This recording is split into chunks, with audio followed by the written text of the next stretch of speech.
The first Twisted Metal game is an all-time classic, regardless of your opinion on it. This little game popularized the car combat genre. Seeing a bunch of little automobiles driving around the roads, blowing each other away, was a different experience for 1995. The chances of a news source blaming Twisted Metal for a completely unrelated explosion somewhere in the world is pretty high. But over here, in reality, I wanted to look at the first Twisted Metal, see where this game went right and where it went wrong, asking the question, is Twisted Metal 1, Twisted Metal 1995, gotta cover those bases because apparently just calling it Twisted Metal 1 for simplicity is not okay. Is this game a grand old time? Can someone jump into this game in 2028 and still enjoy it?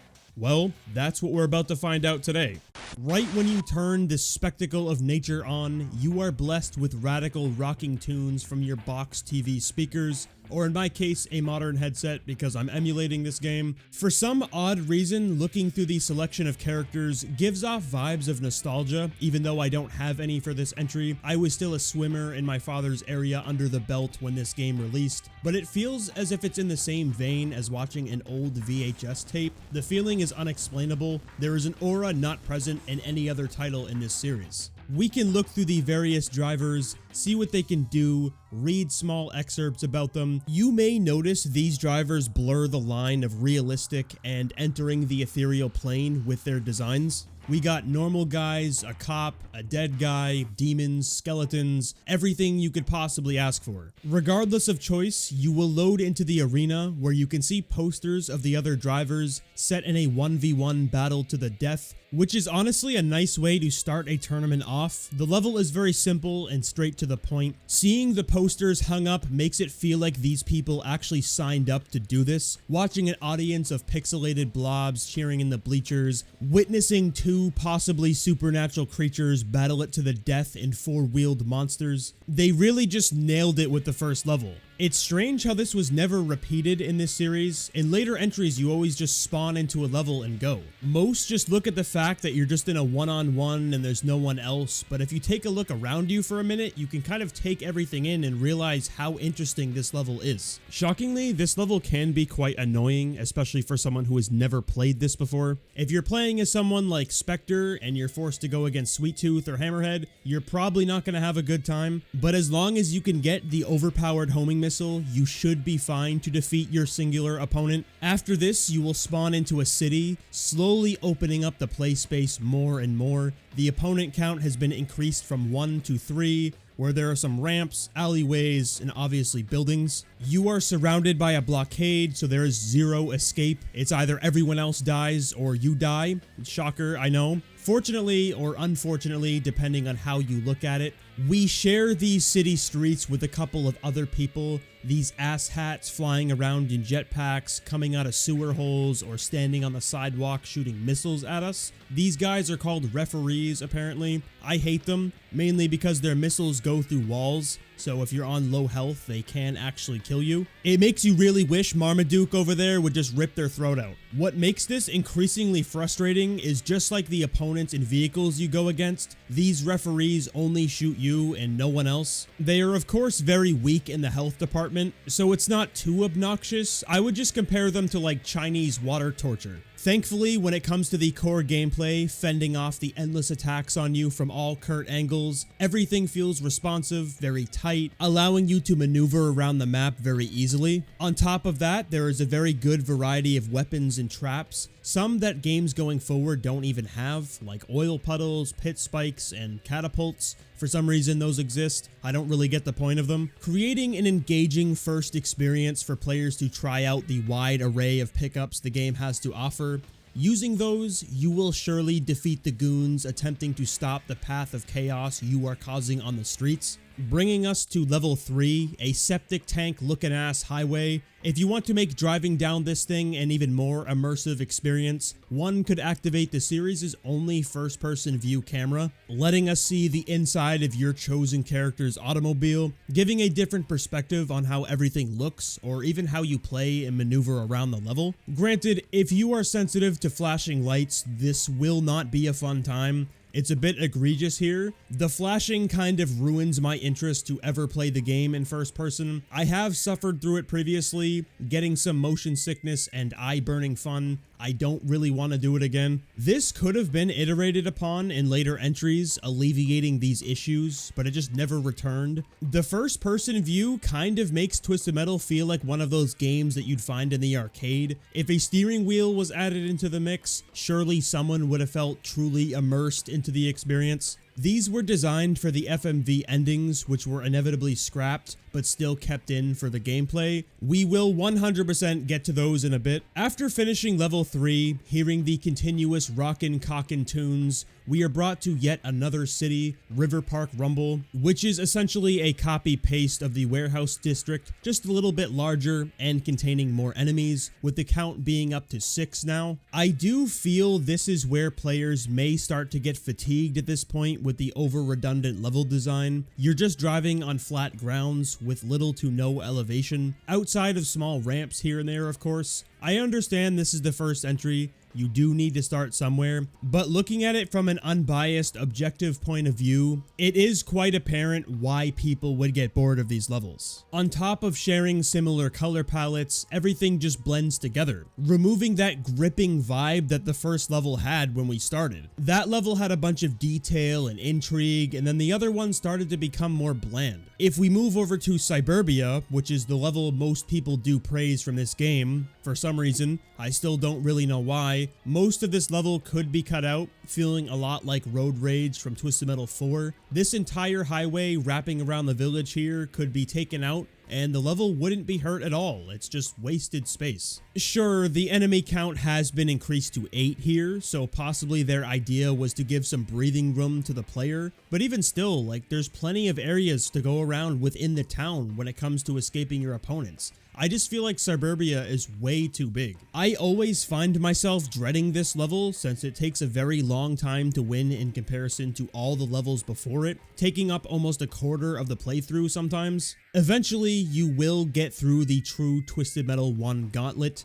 to reach the final level, the rooftops. Something you will notice immediately about the rooftops is how it brings us back into the gripping scene of the first level. For some odd reason, levels 1 and 7 are standouts in their own ways. Rooftop's soundtrack is very different in comparison to the rock band type music you'd hear everywhere else. This is a great piece of music that I cannot play, unfortunately. I don't like the soundtrack enough to get a copyright strike over it. It gives off an end of the road or end of the world type vibe, having a sky that is a yellowish orange sunset, which typically signifies the end of a story. This level also has a new feature, for this game at least, being able to fall to your death, creating a scenario where players could utilize oil puddles to make enemies fall to their doom. It's a really small thing, especially when you look at later titles. I'm just speaking in the scope of a playthrough here. It does add some sort of unique element. It forces you to be a bit more careful when you're traversing the level. After defeating your 3 opponents, we get to see Twisted Metal's very first boss. Minion comes into play. We're told this automobile is the previous year's winner. This fight is very difficult, more so than a lot of other bosses in future games. I've always felt like you're required to exploit him, since going into a regular one-on-one on one of the various square zones we have to work with,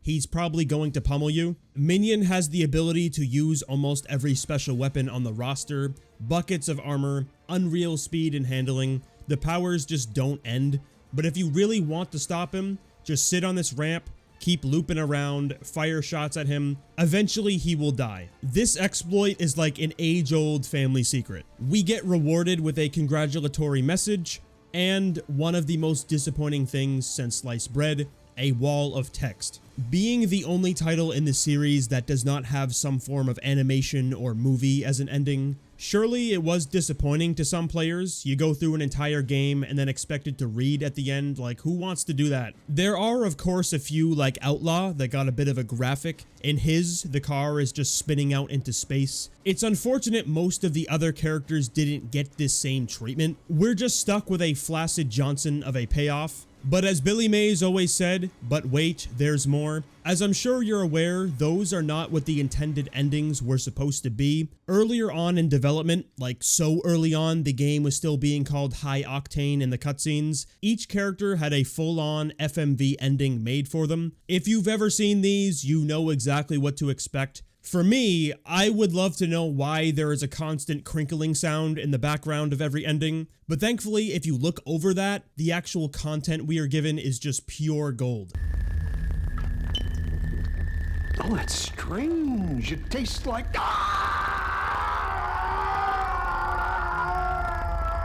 Mr. Kane, the world is now your oyster. I need a driver. Someone to travel the world and search for new drivers for each year's competition. You'll never die. And you'll drive forever. What do you say, Mr. Kane?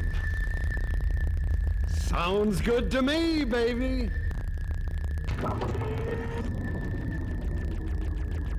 No! Black! Where are you going? No! What are you doing with Black? No! No! No! No! This is the reason that first-person view was added. When the camera was slowly going towards the garage door, your character's first-person view was supposed to be overlaid on the screen as you slowly move forward. I'm sure when you watch these, it really hits home to how much Twisted Metal 1 was hurt due to these being removed. You really think I wouldn't like to finish Mr. Grimm's story and see this? I am the winner, and you are my prize. I want your soul. These endings are just horrible. The acting is atrocious, which is honestly a good thing. You can get so much entertainment value by watching all of these in one sitting. These cutscenes got preserved over the years and then stuck into Twisted Metal Head-On Extra Twisted Edition as a bonus feature, but these are not the only cutscenes that were scrapped. We have a couple extras that would have added to your tournament playthrough story that were not included in Head-On. Some are about Minion, which in game, like when you reach them, all it says is, "This is last year's winner." It's kind of unfortunate how there's no backstory of who we're supposed to be fighting here, but when you watch these cutscenes, it slowly starts to give us an idea of who Minion was supposed to be. We get to learn about how the Minion tank was supposed to be called the Mind Tank, driven by Apocalypse 9, who was a very feared group in the streets of LA. The concept of this vehicle is honestly really neat. We see in one of the cutscenes as the Apocalypse 9 drivers are preparing to battle, their leader sticks a helmet on, presumably made out of dollar store products, where I think it's using his mind to control the tank, similar to how Axel is in Twisted Metal Black or something. There are plenty of avenues this could have gone down. Unfortunately, they had to get rid of the whole mind tank idea when they got rid of the cutscenes. Looking at all of this sorta just sucks, and it shows how much more a player would have gotten out of this game if they were all included. We lost the endings, the little story cutscenes, more details on the mind tank, leaving us with only a text opening and ending for any semblance of satisfaction in the story department.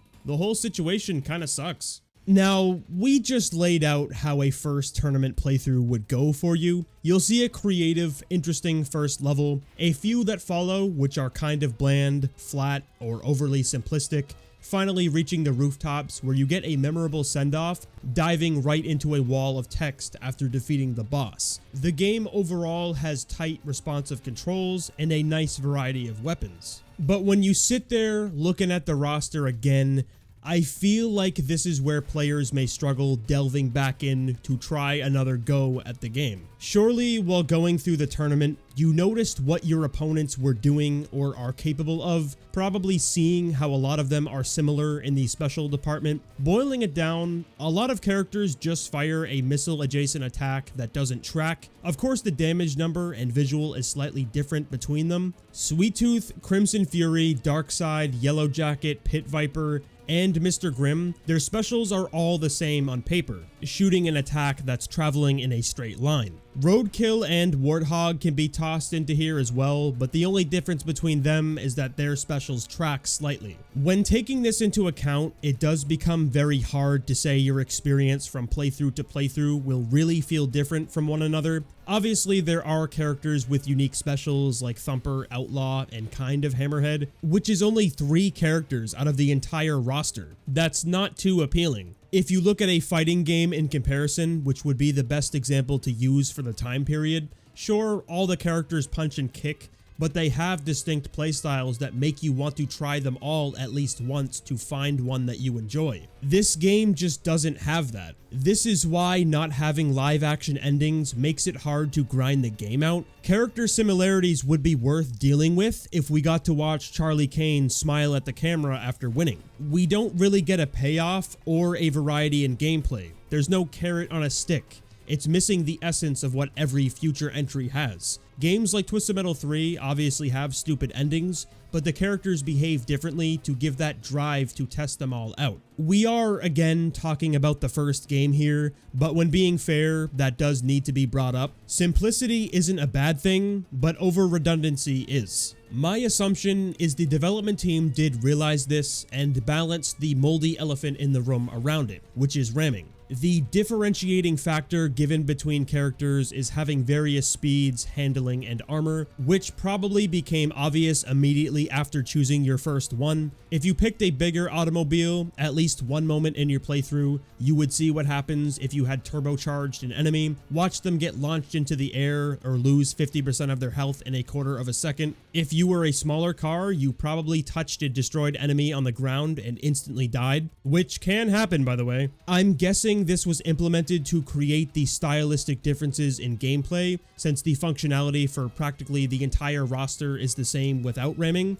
So even if Sweet Tooth and Mr. Grimm share a straight shooting special that does high damage, for example, one can utilize ramming and the other cannot, creating some variation. I do think the ramming was taken a little bit too far. The damage you can output is vomit-inducing, clearly the strongest thing in Twisted Metal 1 by a mile. No special weapon or pickups can even scrape the capabilities of this. Little cars can be instantly killed if abused correctly, making a lot of them struggle in the balance department. One like Spectre does move really fast, has an abhorrent special weapon, like it's shocking to see how bad the Ghost Missile is in this game, leaving him in a terrible spot overall since he is susceptible to this filth, but cannot deal the ram damage to anyone. If you compare him to someone larger like Darkseid, who also has a shit useless special, it doesn't really matter for him because Darkseid can ram and Spectre can't, giving Darkseid the ability to be a more viable character compared to the little cars that share the same fault. On top of this, if you look at the overall effectiveness of special weapons across the board, a lot of them kinda suck,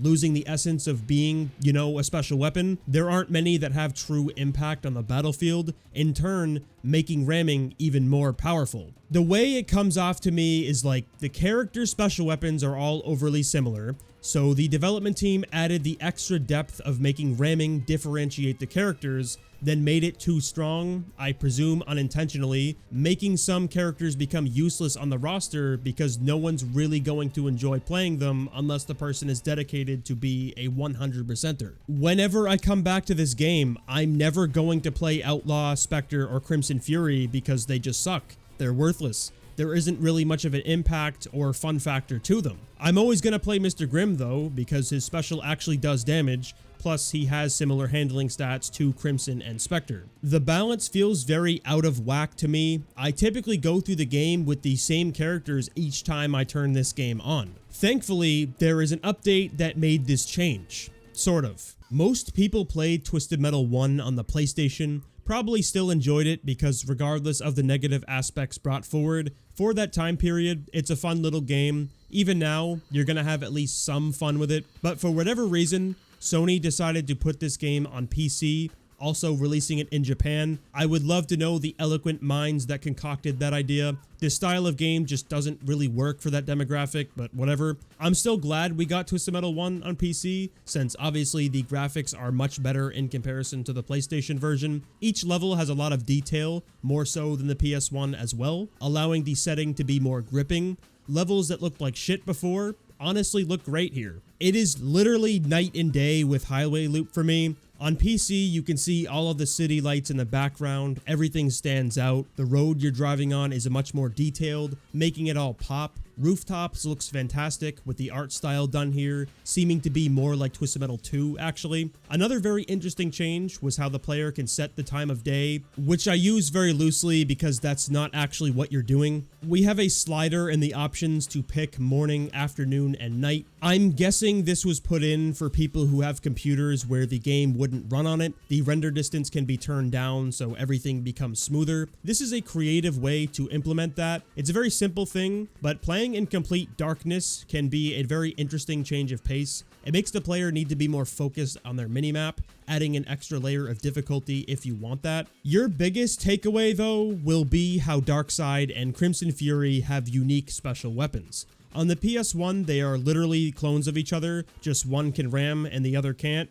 Here, Darkseid special was turned into a freeze missile, which is unique for this game at least. He's the only one who has a freeze command in the entire game, making Darkseid much better. Being able to freeze someone and then pull off a ram allows him to be a lot more consistent. When it comes to Crimson Fury, his special is the same, but it's not.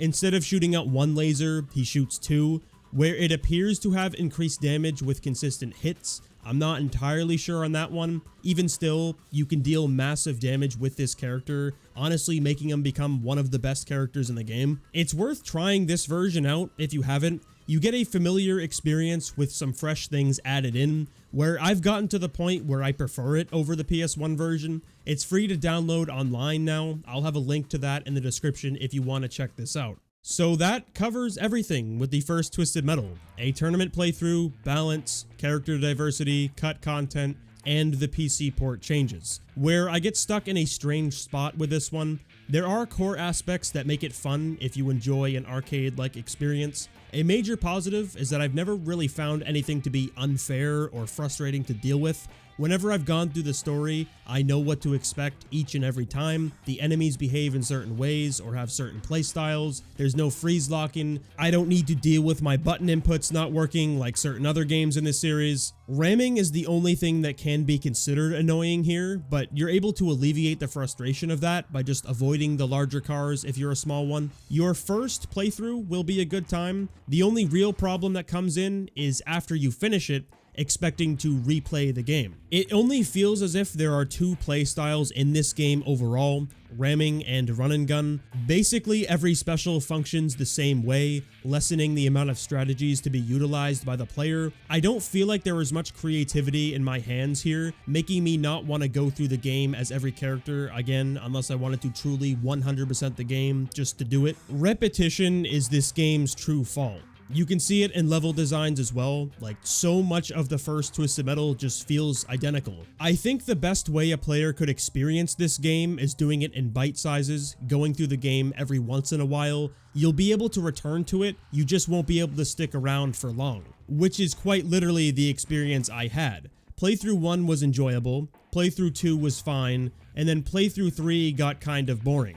I guess it just suffers from being the first entry in the series. But I'd figure when it comes to level design, they would try to be a little bit more engaging with it, adding more than just flat roads. I'm aware the original idea was to make one giant map where players could traverse them all at once, which was scrapped, giving us what became a staple in the series going forward, that being arena level designs. I'm assuming the whole larger city idea is the reason why these levels are designed the way they are. It's just unfortunate how repetitious they become, with all the characters falling into the same pit.